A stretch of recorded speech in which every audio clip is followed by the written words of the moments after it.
killed everybody he knows who followed Jesus. Not like really get mad. He killed them.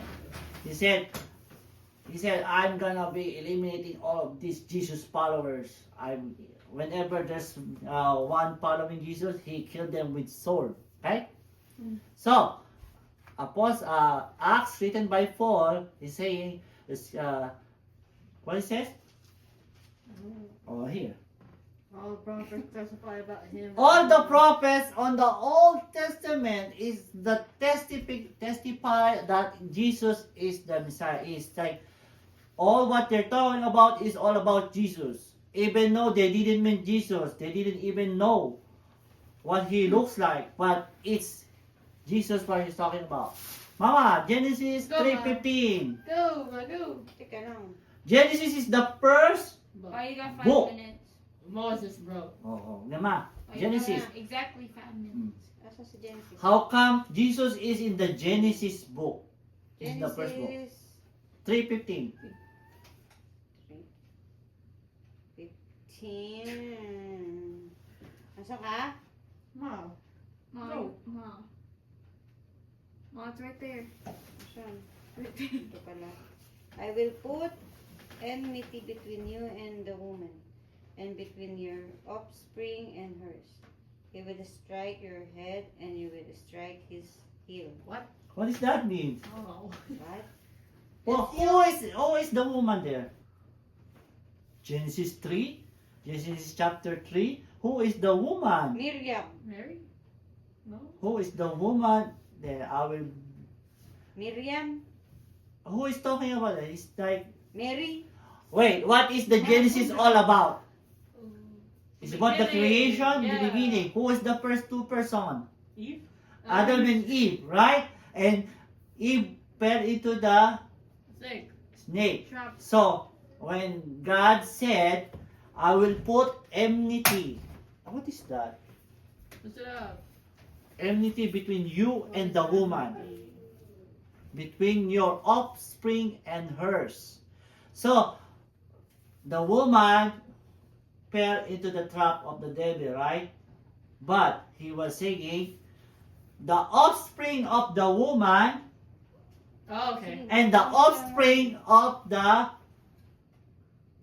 snake of the devil, they're gonna have like, they're gonna have like a battle. Hatred. So he will strike you in the head.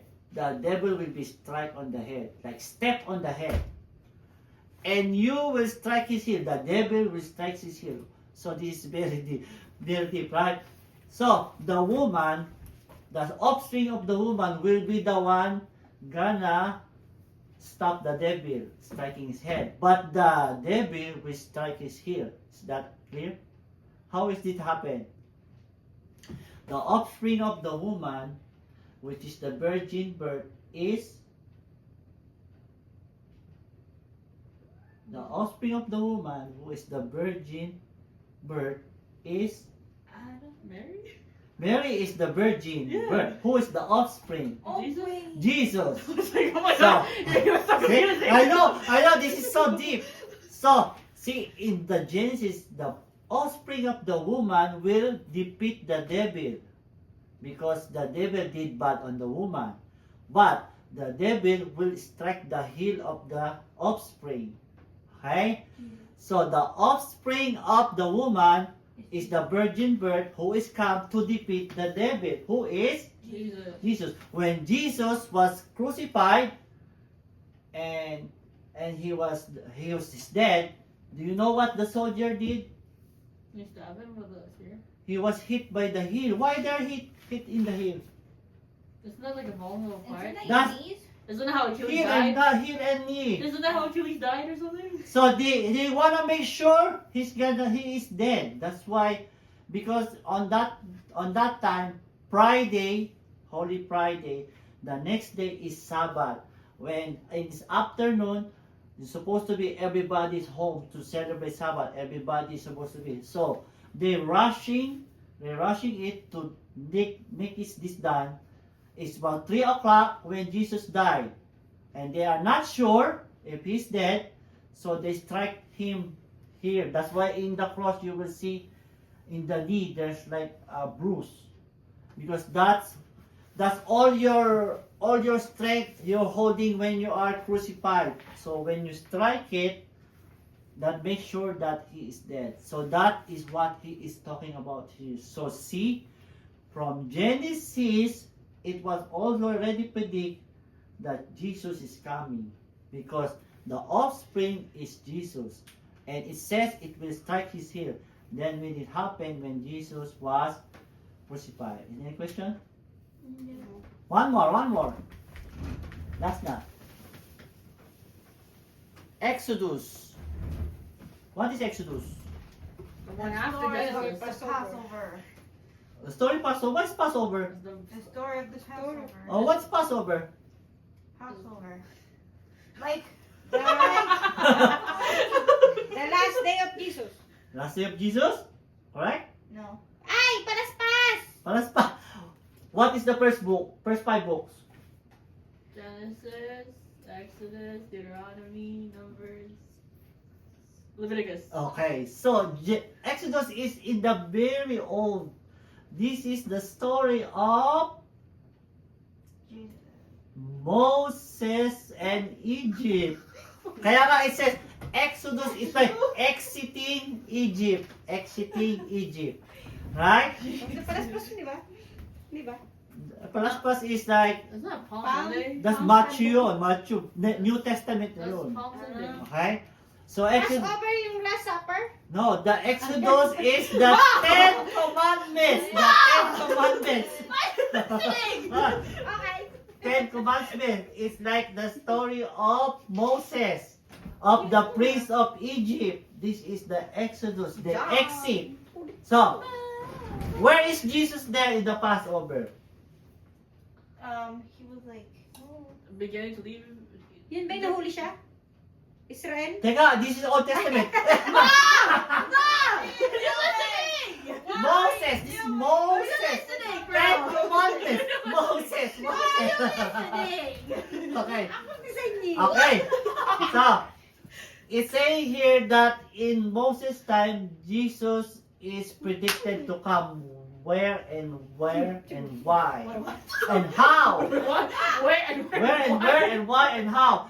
Remember, di ba, the first, said Moses, the first one, let my people go.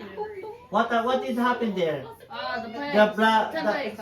10 plagues. The plagues is like, hey, what are the plagues in the 10 Commandments? On the cows, and then on the crops. Cows, the crops, ano pa? And then The on crops. the food, and then the Crops, water. those And then like raining fire. those grasshopper that eat the crops, oh. Raining Ano? fire. raining fire. Ano pa nangyari doon? And then that disease thing. The disease. I What's that? forgot. I know they. Oh yeah, that that's thing. for the fly. The fly. Yeah, The yeah, fly. Yeah. What else? Yeah. And then their cows died. The cows die. Yeah. Die. Like all the meat, the source of meat. Wala kayo naalala? The frogs. Oh yeah, the water. The frogs. The water turned into blood. Okay. That's the last one. The last one is the firstborn. Die. So here, Yun yung how? may blood yung water. Yeah, yun. Kasama yun. That's a different one. Kasama Where yun Moses sa turned the Egypt. Nile into blood. That's a different one. Oh, you said Yeah. that's the one of the plagues. Okay. That's So, different. The one we're talking about is how- in the night. Kulit ni Saint Niels. How? Wait. How you gonna be? If you're a firstborn, how you gonna be saved? Put Blood. the blood of the On the door. the male lamb that's like clean. And what else? It's like untouched, like unblemished. Unblemished, no blemish, like no defects. It's not limping or there's no bruise. It's like a perfect lamb which is 1 year old or less. Okay? They gonna kill the lamb, get the blood, and put it on the door. And what happened what's the symbol of the blood? The angel of death will Pass by. pass by. That's called the Passover. It's gonna pass by. Okay? So, who saves okay. Who saved those firstborn? Moses. How they are saved? By the blood. By the blood Blood of innocent. the Innocent. Oh no. Blood of the lamb that was killed. The lamb was killed. The blood of the lamb put in the door, and they are saved. So, same is what happened to Jesus. Jesus was killed, and his blood is the payment of all our sin.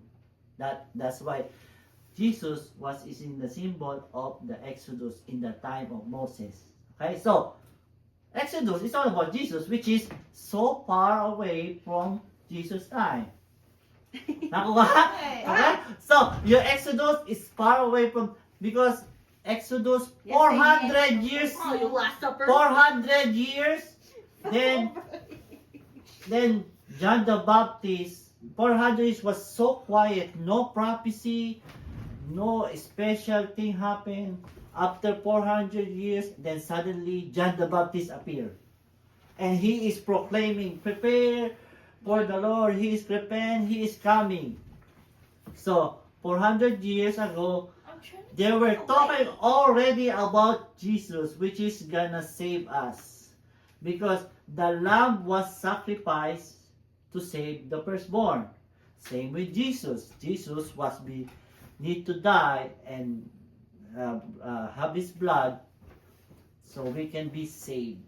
So that is the counterpart. Okay? Okay, no more question? So, Last Supper. John 5:13 is New Testament, right? Yeah. Yeah. Acts, New Testament. Genesis, Old. Old. That's why I think that's the first book, but it's already Jesus there. Exodus is old. Old. There's so many more coming. And let me continue. You're older. Question? Any question or No. you? Okay. Nice. Let's turn up.